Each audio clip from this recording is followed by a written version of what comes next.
Metabolism के ऊपर 2 साल पहले रिसर्चर्स ने एक बॉडी बड़ा स्टडी कंप्लीट किया और वहाँ पे कुछ ऐसा पता चला जिससे आप मेटाबॉलिज्म के बारे में जो जानते थे सब भूल जाएंगे। बस एक छोटा सा हिंट दे देता हूँ कि आप जो बूढ़े होते हो, एज होते हो, उससे आपकी मेटाबॉलिज्म के ऊपर कोई फर्क नहीं पड़ता। आप अपने 20s के बाद में आपके बॉडी में जो वेट बढ़ने लगा है, इसका कारण जो है ना, ये मेटाबॉलिज्म नहीं है। तो आइए हम सच को जानते हैं। आप लोगों ने इस बात को तो अपने लाइफ में एक ना एक बार तो सुना होगा कि मेरे 20s में मेरा मेटाबॉलिज्म जितना था आज उतना नहीं है। मैं ना 20s में जो भी खा लेता था वो खा लेता था, लेकिन मेरे वेट कभी नहीं बढ़ता था। तो इसका तात्पर्य है कि टाइम के साथ साथ हमारा जो मेटाबॉलिज्म है वो खराब होता जाता है और हमारे बॉडी में जो वो एक्सेस अतिरिक्त फैट होते हैं वो एज के कारण ही होते हैं। लेकिन ये सब ना पूरी तरह से गलत है। हाल ही में रिसर्चर्स ने एक ऐतिहासिक रिसर्च कंप्लीट किया जिसमें एक ऐसा बच्चा लिया जो सिर्फ 1 हफ्ते का ही है और ऐसा आदमी लिया जो 95 ईयर्स का है। तो यहाँ पे डाटा पे ये शो किया गया, हम जो सब ह्यूमन बीइंग है, हम अपने लाइफ में 4 स्टेजेस से गुजरते हैं मेटाबॉलिज्म के। फर्स्ट स्टेज है इन्फेंसी यानी कि बचपन वाला, जहाँ पे आज हुआ बच्चा से लेकर 1 साल के बच्चे तक। इस समय आप मेटाबॉलिक पीक पे होते हो। आपकी जो मेटाबॉलिज्म होता है वो 1.5 गुना ज्यादा काम करता है आपकी एडल्टहुड से। स्टेज 2 एडोलसेंस यानी कि किशोरावस्था। ये समय आता है 1 साल से लेकर 20 साल तक। इस समय पे क्या होता है कि आपकी जो मेटाबॉलिज्म होता है वो तेजी से गिरता है साल भर साल। इसके बावजूद आपके बॉडी में प्यूबर्टी यानी कि यौवन अवस्था के जो तीव्र परिवर्तन होते हैं, इससे आपकी बॉडी मेंटेन नहीं कर पाता इंसेंट कैलोरी बर्न को जो इन्फेंसी अवस्था में होते हैं। स्टेज 3 एडल्टहुड यानी कि वयस्कता। ये समय आता है आपकी 20 साल से आपकी 7 साल तक। इस समय में आपकी जो मेटाबॉलिज्म होता है वो फिक्स रहता है। टाइम के साथ साथ भी किसी भी कारण से आपकी जो मेटाबॉलिज्म है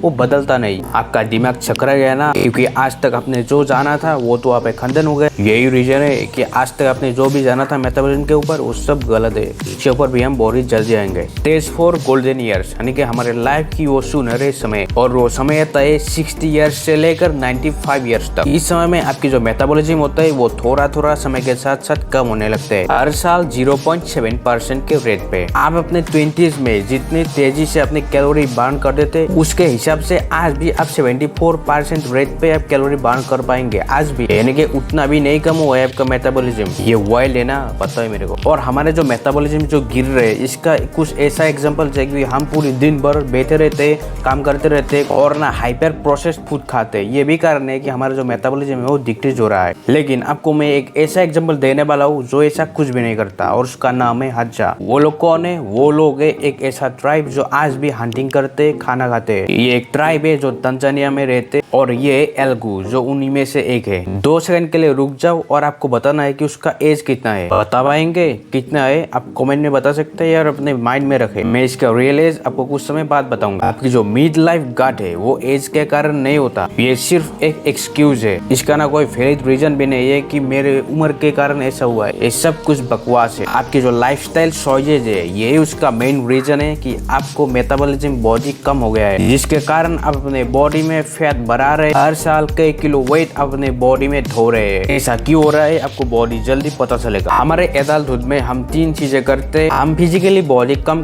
करते, खेलना धुलना तो बाहर में गया। हम ज्यादा स्ट्रेस में रहते और बॉडी कम, हम फिजिकली एक्टिव रहते। दिन भर बैठे रहते, कंप्यूटर पे काम करते रहे, बिस्तर पे पड़े रहते या फिर घर पे ही पड़े रहते। बहुत लोग ऐसे हैं जो आज भी जिम नहीं जाते, किसी भी तरह के योग नहीं करते, प्राणायाम नहीं करते, एक्सरसाइज नहीं करते। तो जितना ही हमारा उम्र बढ़ते रहते हम फिजिकली कम एक्टिव हो जाते हैं, जिससे हमारी बॉडी में स्ट्रेस बढ़ता जाता है। हम स्ट्रेस के लिए भी कोई आसन नहीं करते, कोई प्राणायाम नहीं करते, जिससे आपका तकना सूखा लकड़ी जैसा हो जाते हो, यानी कि आप एक फैट बर्निंग मशीन बन जाते हो। पता चल गया ना क्यों आप इस ट्रैप में पड़े हो। लेकिन आपको वहां से निकलना है। कैसे निकलेंगे चलो बताता हूँ। जब रिसर्चर्स ने फर्स्ट डाटा को एनालाइज करने का ट्राई किया तो उनको ना कुछ ऐसा पता चला जो एकदम ही गड़बड़ है, जहाँ पे उनको कोई भी अलग तरह का पैटर्न नहीं दिखा। तो वहां से हमें 4 स्टेज ऑफ मेटाबॉलिज्म को पता चला, जो मैं आपको बॉडी जल्दी बताने वाला हूँ। कि आप अपने बॉडी में जितना ही ज्यादा फैट स्टोरेज करते हो, आपकी जो मेटाबॉलिज्म है वो उतना ही ज्यादा कम होता जाता है। तो जितना ही आपकी बॉडी का जो मेटाबॉलिज्म है वो कम होता जाता है, अपने बॉडी में उतने ज्यादा फैट को स्टोर करते रहते हो। ये एक बॉडी बड़ा बीमार चक्र है। न्यू साइंस ऑफ मेटाबॉलिज्म के हिसाब से आप आपकी 20s में आपकी जितना मेटाबॉलिज्म था आप 60s में भी उसे वापस ला सकते। तो अब हम आते हज्जा के ऊपर। कुछ समय पहले मैं आपको पूछा था कि उसका उम्र कितना है, तो मैं अब आपको बताऊंगा कि हज्जा एक सीनियर सिटीजन है और उसका उम्र है 68 ईयर।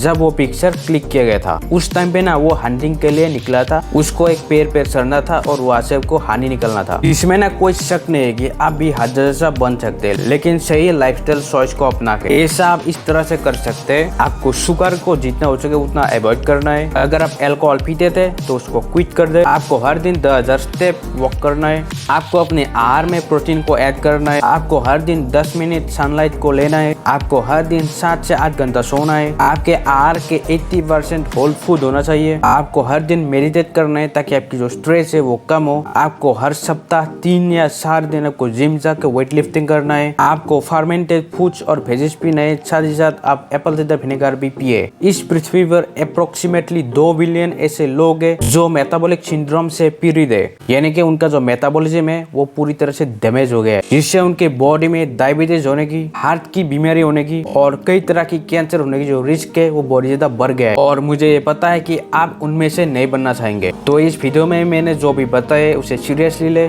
और अपने जो लाइफ है उसे पूरी तरह से अच्छी तरह से जिए। धन्यवाद।